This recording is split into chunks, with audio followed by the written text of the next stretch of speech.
Kayo po ba yung mga naghahanap kay Manang Delia? Oo, nasaan ang bahay niya? Sabi po niya, huwag daw po kayo magsasama ng mga pulis. Bakit? Natatakot po kasi siya. Sa inyo na lang daw po siya susuko at magsasalita. Sige, dali mo na kami sa kanya. Sige, Chick.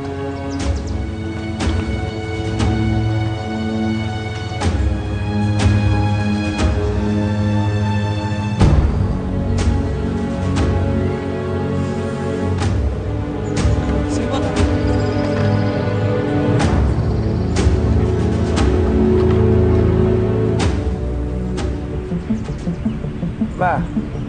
Ang layo nito.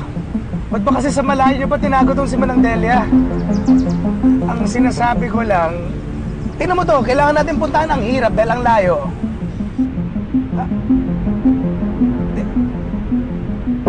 Alam niyo, mamaya na lang tayo mag-usap. Tatawagan ko kayo pagdating doon. Okay?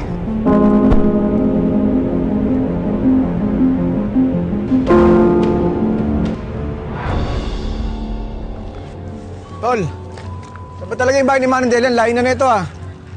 Teka boss, sandali. Tatawagin ko na po siya.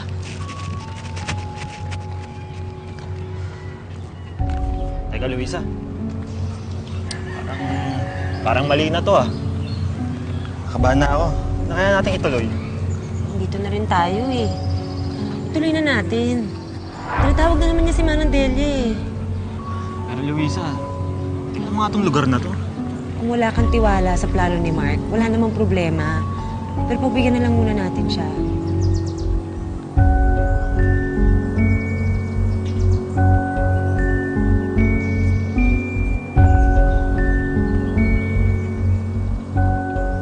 Saan ang pera?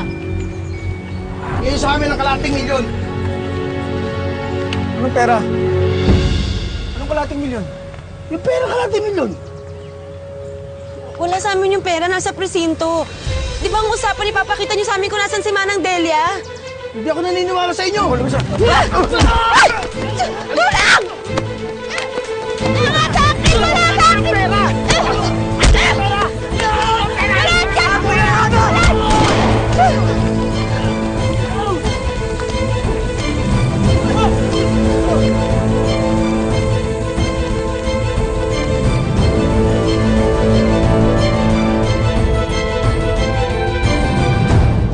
Pinapunta po ako dito ni Mami dahil hindi daw kayo makontak sa cellphone. Siyempre naman ako, mag-aalala kami, di ba? Pasensya na, Sir Jared. Kasi nasira yung cellphone ko. Pero bibigyan ko sa inyo yung number ng anak ko. Doon nyo na lang ako tawagan. Ha? Sandali.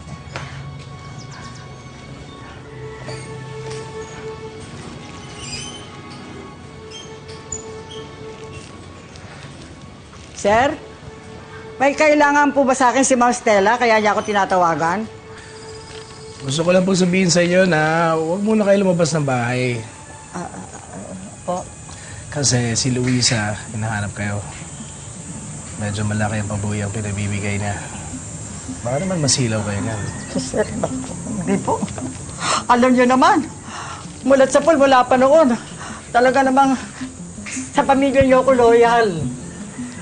Eh, kung patuloy po yung pagbibigay ng sustento sa pamilya ko, wala akong tayong magiging problema. Sapat na po yun, sir.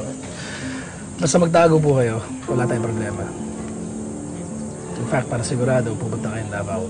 Ayos na po ang ticket. Kung kayo magpapalamig, dadalhin niyo ang anak niyo at ang inyong apo.